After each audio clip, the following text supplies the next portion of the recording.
दुनिया की तमाम सल्तनतों में सबसे अहम तख्त के बादशाह सलमान बिन अब्दुल अजीज मुश्तरका तौर पे 1.4 ट्रिलियन डॉलर यानी 1,05,000 अरब रुपयों के मालिक हैं। किंग सलमान दुनिया में कहीं भी ट्रैवल करते हैं तो पूरी दुनिया को पता चलता है कि वाकई कोई ट्रैवल कर रहा है। किंग सलमान को दुनिया के किसी भी कोने में किसी भी किस्म की तकलीफ का सामना ना करना पड़े, इसलिए उनके साथ दर्जनों हवाई जहाज, उनके अपने सर्वेंट्स, शेफ्स, फैमिली मेंबर्स और हत्ता के उनके प्रोटोकॉल की गाड़ियां भी किंग सलमान के साथ ही सफर करती हैं। मार्च 2017 में सऊदी किंग का प्राइवेट बोइंग 747 इंडोनेशिया में 9 रोजा शाहाना टूर के लिए लैंड हुआ। ये सऊदी किंग का पिछले 46 सालों में इंडोनेशिया का पहला डिप्लोमेटिक टूर था। ये शाहाना टूर पूरी दुनिया में न्यूज हेडलाइंस का मरकज बन गया। किंग सलमान के पास 2 बोइंग 747 के अलावा एक बोइंग 757-200, बोइंग 777-300, बोइंग 7878 और एयरबस A340-200 भी मौजूद है, जो सिर्फ अकेले किंग सलमान के सफर के लिए है। उनके बेटे MBS यानी प्रिंस मोहम्मद बिन सलमान और दूसरे फैमिली मेंबर्स के पास अपने अपने अलग तैयारे मौजूद हैं।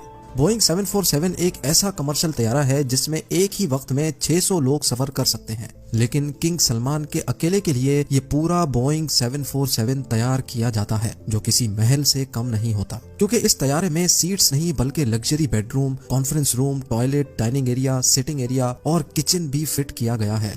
कुल मिलाकर बात की जाए तो किंग सलमान को सफर के दौरान बिल्कुल भी महसूस नहीं होता कि वो अपने महल में है या हवाई जहाज में, क्योंकि उनके तमाम प्लेन किसी भी महल से कम नहीं। लगेज की बात की जाए तो एक आम आदमी हवाई जहाज में सफर के दौरान मुश्किल से 20 किलो का लगेज कैरी करता है, लेकिन किंग सलमान तो आखिर किंग हैं। उन्होंने अपने इंडोनेशिया के टूर पे 506 टन का लगेज कैरी किया। जी हाँ, पूरे 5,06,000 किलोग्राम, जिसमें उनकी 2 प्राइवेट लेमोजीन और जहाज से उतरने के लिए एक गोल्ड प्लेटेड एस्केलेटर भी शामिल था। ये आलीशान लगेज उसी एयरक्राफ्ट में नहीं आया जिसमें वो खुद सवार थे, बल्कि ये लगेज 7 अलग अलग एयरक्राफ्ट्स में इंडोनेशिया ट्रांसपोर्ट किया गया था, जो किंग के जहाज के आगे पीछे थे। किंग सलमान के अलावा मजीद 1500 लोग भी सऊदी से इंडोनेशिया आए थे, जिसके लिए अलग से 36 एयरक्राफ्ट्स अरेंज किए गए थे। किंग सलमान ने अपने इंडोनेशिया टूर पे ऐशो आराम और शाहाना लाइफस्टाइल के सारे रिकॉर्ड ही तोड़ डाले।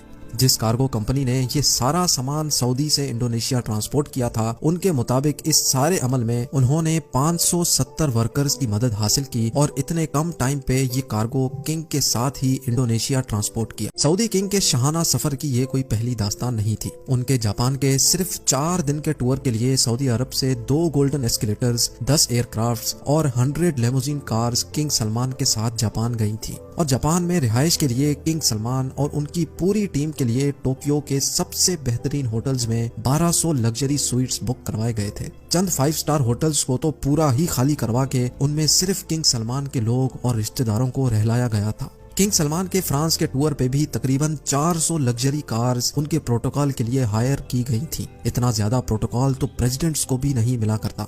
रशियन प्रेसिडेंट व्लादिमीर पुतिन, जो दुनिया के सबसे महफूज तरीन इंसान समझे जाते हैं, जब किंग सलमान रशिया उनसे मिलने गए तो वो अपने साथ 1000 किलोग्राम खाना भी साथ ले गए थे। ना सिर्फ इतना, बल्कि उनके साथ शाही फर्नीचर और कारपेट्स भी सऊदी से लाए गए थे। जब किंग सलमान की रॉयल टीम मॉस्को शहर में आई तो शहर के 2 सबसे बड़े होटल्स को खाली करवा लिया गया। जिन लोगों की पहले से बुकिंग्स मौजूद थीं, उनको भी कैंसिल करवा के किंग और उनकी टीम को वहां रहलाया गया। सिर्फ 4 रातों के इस ट्रिप पर किंग सलमान के $3 मिलियन यानी 22 करोड़ रुपए खर्च हो गए, जो उन्होंने आंख बंद करके दे दिए। किंग सलमान जहां जाते हैं वहां अपना पूरा महल अपने साथ ले जाने की वजह से खासे मशहूर हैं।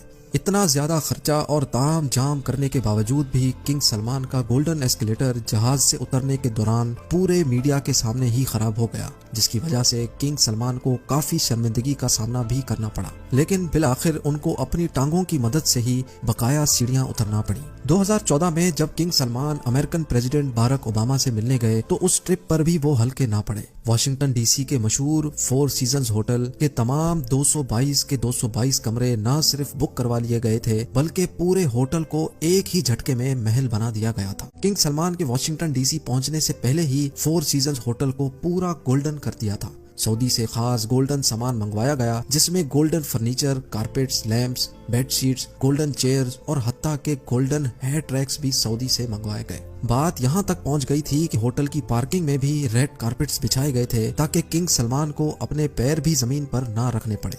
ये तो हुई सऊदी किंग की दास्तान। अपने बाप के रास्ते पर चलते हुए सऊदी प्रिंस भी किसी से कम नहीं। जब प्रिंस मोहम्मद बिन सलमान लॉस एंजलिस गए तो उन्होंने भी 4 सीजन्स होटल के पूरे 285 स्वीट्स बुक करवा लिए। ना सिर्फ स्वीट्स बल्कि पूरे होटल को अरेबिक टेस्ट भी दे दिया गया। ग्लोब लाइट से लेकर होटल का मेन्यू तक तब्दील करवा दिया गया था, और वो भी सिर्फ चंद रातों की खातिर। इस पूरे ताम झाम में मोहम्मद बिन सलमान के $2 मिलियन यानी 15 करोड़ रुपए खर्च हो गए। लेकिन हैरत की बात ये थी कि मोहम्मद बिन सलमान खुद एक भी रात इस होटल में नहीं रहे, बल्कि उन्होंने अपने लिए एक अलग प्राइवेट पैलेस बुक करवाया था। ये पूरे 285 स्वीट्स का होटल सिर्फ उनके साथ आई टीम के लिए बुक करवाया गया था। और ये टूर भी मोहम्मद बिन सलमान की दौलत की नुमाइश का पहला टूर नहीं था। 2014 में भी एक ऐसा ही टूर क्राउन प्रिंस ने मालदीव्स का किया था, जब उनके लिए पूरे 3 आइलैंड्स बुक करवाए गए थे। वहां तशरीफ लाने के लिए मोहम्मद बिन सलमान एक प्राइवेट यॉट में सवार थे, जिसके आसपास उनके बॉडीगार्ड्स की एक आर्मी भी मौजूद थी। मालदीव्स के उन 3 आइलैंड्स पर क्राउन प्रिंस और उनके खास लोगों के अलावा किसी और को भटकने की भी इजाजत नहीं थी।